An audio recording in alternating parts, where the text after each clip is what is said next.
সেদিন রাতে খাবার খেয়ে আমি একটু টিভি দেখছিলাম। অঞ্জনের ঘরে উকি দিয়ে দেখলাম ও ল্যাপটপে কাজ করছে। তাই ওকে ডিস্টার্ব না করে একটা চুমু খেয়ে আমি ডাইনিং রুমে চলে আসলাম। আর মোবাইল নিয়ে ঘাঁটতে ঘাঁটতে মনে মনে আমাদের পুরনো দিনগুলোর কথা ভাবছিলাম। কিভাবে আমি আমার ছোট ভাইয়ের সাথে এরকম একটা প্রেমের সম্পর্কে জড়িয়ে পড়লাম। এই সম্পর্কটা শুধু চাওয়া পায়ে জড়িয়ে নেই, আছে নিঃস্বার্থ ভালোবাসায়। আমার এখনও মনে আছে, আমি তখন কলেজে ফাইনাল ইয়ারে পড়ি, আর ও জাস্ট মাধ্যমিক দিয়েছে। সেই সময় আমার একটা বয়ফ্রেন্ড ছিল, যদিও তার সাথে আমার কিছুই হয়নি, কিন্তু তবু হঠাৎই ব্রেকআপ হয়ে যায়। আমার বড্ড কষ্ট হচ্ছিল। একদিন আমার রুমে হঠাৎ ছোট ভাই দেখতে পেল আমি কাঁদছি। ও তখন ভয় পেয়ে আমাকে জিজ্ঞাসা করলো, কি হয়েছে, ঠিক আছিস? আমি বললাম, কিছু না, তুমি ঘুমিয়ে পড়। কিন্তু বারবার জোর করায় ওকে সব খুলে বললাম। ও আমায় বলল, কিছু হবে না দিদি, তুই দেখিস সব ঠিক হয়ে যাবে। তারপর বলল, দিদি এদিকে আয়, তোর মাথায় হাত বুলিয়ে ঘুম পাড়িয়ে দিচ্ছি। আমি বারণ করলাম, কিন্তু কে শোনে কার কথা। ও তাও আমার মাথাটা কোলে নিয়ে খুব মন দিয়ে ম্যাসাজ করে দিতে লাগলো। আমি মনে মনে ভাবছিলাম, সত্যি ভাইটা আমার বড্ড ভালো মনের মানুষ। আমি ওকে মজা করে বললাম, তুই এত কেয়ার করিস, দেখিস অনেক ভালো একটা গার্লফ্রেন্ড পাবি, যে তোকে অনেক ভালোবাসবে। অঞ্জন বলল, আমি ওর দিকে তাকিয়ে দেখলাম ওর মুখটা কেমন জানি হয়ে গেছে। আমি কিছুই বুঝলাম না, তাই ওকে বললাম, যা, অনেক রাত হয়েছে, ঘুমিয়ে পড়। এরপর আমার কথা মতো ও চলে গেল। পরের দিন সকালে ব্রেকফাস্ট করার পর আমার রুমে এসে আমাকে জিজ্ঞাসা করলো, দিদি তুই কি ওর জন্য কষ্ট পাচ্ছিস? আমি বললাম, তাই একটু পাচ্ছি, তবে ভালোই হয়েছে, বেশ কিছু হারাবার আগেই সম্পর্ক শেষ হয়ে গেছে। তারপর ওর সাথে অনেকক্ষণ গল্প করলাম। ওকে বললাম, বিকেলে শপিংয়ে যাবি? সে তো তখন আনন্দ সহকারে বলল, যেতে পারি, যদি তুই ট্রিট দিস। আমি হেসে বললাম, এই ছেলেটা এত খায়, তাও দেখো একটুও মোটা হয় না। ও আমার কথা শুনে আমাকে ভেঙাতে লাগলো। আমি তখন মনে মনে ভাবলাম, পাগল একটা। সো প্ল্যান মতো আমরা সন্ধ্যার দিকে বের হলাম। আমি দুটো টপ নিলাম আর একটা জিন্স, আর ওর জন্য টি শার্টার কিছু জিনিস পছন্দ করতে বললাম। ও বলতেই পছন্দ করে নিল। এরপর আমি নিজের পছন্দ মতো দুটো চয়েস করলাম। বাড়ি এসে রাতের খাবার পর ও আমার রুমে আসলো এবং একটা প্যাকেট এগিয়ে দিল। খুলে দেখলাম একটা খুব সুন্দর চুড়ি আছে ভেতরে। আমি অবাক হয়ে জিজ্ঞাসা করলাম, এটা কি, কখন কিনলি তুই? আমাকে বলল, তুমি পড়লে আমি অনেক খুশি হব। আমি অবাক হলেও মনে মনে বেশ খুশি হলাম। এই বেশ কিছুদিন পর একদিন আমার খুব জ্বর আসলো। রাতে অনেক কষ্ট হচ্ছিল, তাই বাধ্য হয়ে আমি ওকে বললাম, ভাই যদি জেগে থাকিস তো আমার রুমে এসে একটু জল দিয়ে যা প্লিজ। একটু পরে ও আমার রুমে এসে আমার অবস্থা দেখে ভয় পেয়ে গেল। তারপর সারা রাত আমার মাথায় জলপট্টি দিয়ে দিল।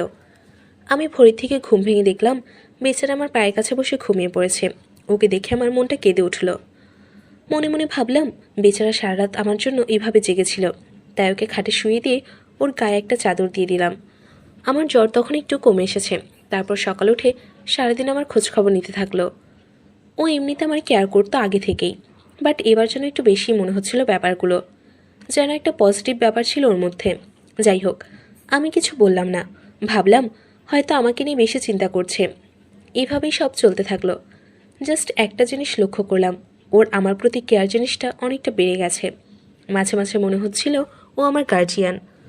জিনিসটা আমার একটু ভালো লাগলো, একটু আজবও লাগছিল। কোনো বয়ফ্রেন্ড তার গার্লফ্রেন্ডকে শাসন করছে এমন লাগছিল আমার কাছে।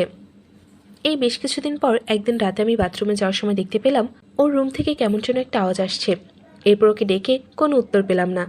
ওর রুমে ঢুকে দেখলাম ওর খুব বাজেভাবে জ্বর এসেছে। আমি ওর কাছে গিয়ে মাথার কাছে বসলাম।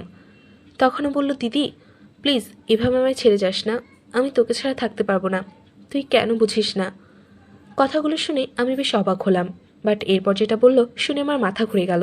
বলতে লাগলো, এটা কেন বুঝিস না, আমি তোকে ভালোবাসি, আমি তোকে নিজের থেকেও বেশি ভালোবাসি। তখন আমার মাথা কাজ করছিল না। আমি ও মাথায় জলপট্টি দিয়ে জোর করে আমার রুমে চলে আসলাম। মনে মনে ভাবলাম, ওর জ্বর কমার পর সকালে এটা নিয়ে কথা বলতে হবে। আমার মাথাটা গরম হয়ে গিয়েছিল তখন। যাই হোক, সকালে দেখলাম ও আগের থেকে অনেকটাই সুস্থ। তাই মা বাবা অফিস যাওয়ার পরেও আমার রুমে ডাকলাম। অঞ্জন আসার পর আমি রেগে গিয়ে বললাম, তুই কালকে রাতে এগুলো কী বলছিলি? ও চোরের মতো মাথা নিচু করে দাঁড়িয়েছিল। এটা দেখে আমার মাথা আরও গরম হয়ে গেল। আমি ওকে আবার বললাম, তোর লজ্জা করে না আমাকে নিয়ে এরকম ভাবতে? তোর মতো ভাই থাকার চেয়ে না থাকা অনেক ভালো। যা তুই এখান থেকে, আমার সামনে থেকে বের হয়ে যা, একদম আমার সামনে আসবি না, আমার সাথে কোনো কথাও বলবি না। আমি বুঝতে পারলাম আমার কথা শুনে ও চোখে জল নিয়ে ঘর থেকে বেরিয়ে গেল। এরপর প্রায় 2 সপ্তাহ ওর সাথে আমার কোনো কথা হয়নি। এমনকি তেমনভাবে আমার সামনেও আসতে দেখিনি। একদিন ছোট মামাকে জিজ্ঞাসা করলো, আচ্ছা অঞ্জনের কিছু হয়েছে নাকি? ছেলেটার শরীর ভালো না, আর বেশ কিছুদিন ভালো করে খাচ্ছে না। এটা শুনে আমার একটু খারাপ লাগলো। তাই সেদিন রাতে সবাই ঘুমানোর পর কিছু না বলে আমার রুমে ঢুকলাম। আমি তখন দেখতে পেলাম সে বালিশে ফুপিয়ে কান্না করছে। ওকে দেখে আমার একটু খারাপ লাগলো।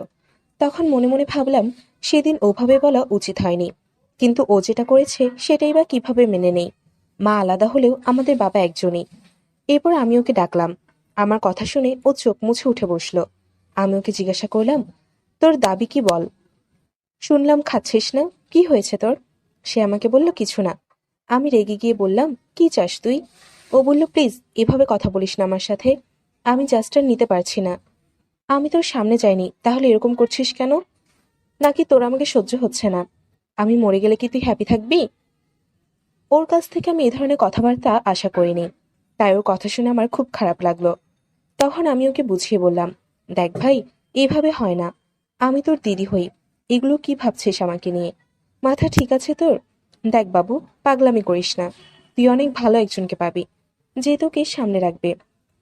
ও আমাকে বলল, আমার কাউকে লাগবে না, আমি তোকে নিজের সবটাতেই ভালোবাসি। এই বলে কাঁদতে লাগলো। আমায় বলল, প্লিজ আমায় ছেড়ে যাস না কারো কাছে, তাহলে আমি পাগল হয়ে যাব। আমি ওকে অনেক বোঝানোর চেষ্টা করলাম, বাট কোনো কাজ হলো না। ওর সেই এক কথা, সেও আমায় বলল, বেশ, তোকে আমায় ভালোবাসতে হবে না, আমি তোর জীবন থেকে চলে যাব, আর কখনো আমাকে দেখতে পাবি না। আমি ওকে বোঝালাম, তুই কি বলছিস এসব, তোর মাথা ঠিক আছে তো? শেষে আমি রেগে গিয়ে বললাম, কি চাস তুই? আমাকে একা পেলে তোর সব শখ মিটে যাবে তো? তোর যা ইচ্ছে কর আমার সাথে, আমি বাধা দেব না। আর চাপ নিস না, আমি এখনো কারোর সাথে লাগাইনি, তোর জন্য ভালোই হবে। আমি এর আগে কাঁপতে কাঁপতে ওকে সব বললাম। তখন আমার চোখে জল চলে এসেছিল। এরপর সবকিছু ফেলে দিয়ে ওকে বললাম, কি হলো, বসে আছিস কেন? চুপ করে করবি তো? কর, যা ইচ্ছে কর। আমার কথা শুনে ও একটা চাদর নিয়ে আমাকে ঢেকে দিল। তারপর হঠাৎ আমায় জড়িয়ে ধরে কাঁদতে লাগলো। আমায় বলল, দেখ, আমার তো এগুলো নিয়ে কিছু আসে যায় না, আমার সাথে কেমন এমন করছিস? আমি তোকে মন থেকে ভালোবাসি। আমি তোর কোলে মাথা রেখে ঘুমোতে চাই। আমি তোর কাঁধে মাথা রেখে আকাশ দেখতে চাই। আমি তোর হাত ধরে গঙ্গার ধারে হাঁটতে চাই। কোনো নতুন প্রেমিক প্রেমিকার মতো তুই শুধু তোর হাতটা ধরতে দিস। আমি ওর কথা শুনে জাস্ট অবাক হয়ে গেলাম। ওর ম্যাচিউরিটি দেখে হঠাৎ কি হলো আমি নিজেও জানি না। আমি ওকে ধরে আদর করতে লাগলাম। আমার এই হঠাৎ আক্রমণে অনেকক্ষণ পর আমি নিজেকে সরিয়ে ওর দিকে তাকালাম। আমি দেখলাম ও ফ্যাল ফ্যাল করে আমার দিকে চেয়ে রয়েছে। ও এখনো বুঝতে পারছে না কি হলো বা কি হচ্ছে। ওর এই অবস্থা দেখে আমি রীতিমতো হেসে ফেললাম। তারপর আমি ওকে সবকিছু বুঝিয়ে দিলাম, কারণ তখন আমার অবস্থাও খারাপ হয়েছে। তখন আমার কথা মতো কাজ করতে লাগলো। প্রায় 30 মিনিট ধরে টানা খেলে গেল। আমার খুব ভালো লাগলো।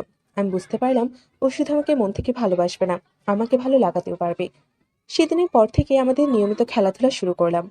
বন্ধুরা, আজকে গল্পটি কেমন লাগলো কমেন্ট করে জানাও। আসি বন্ধুরা, টাটা, বাই বাই।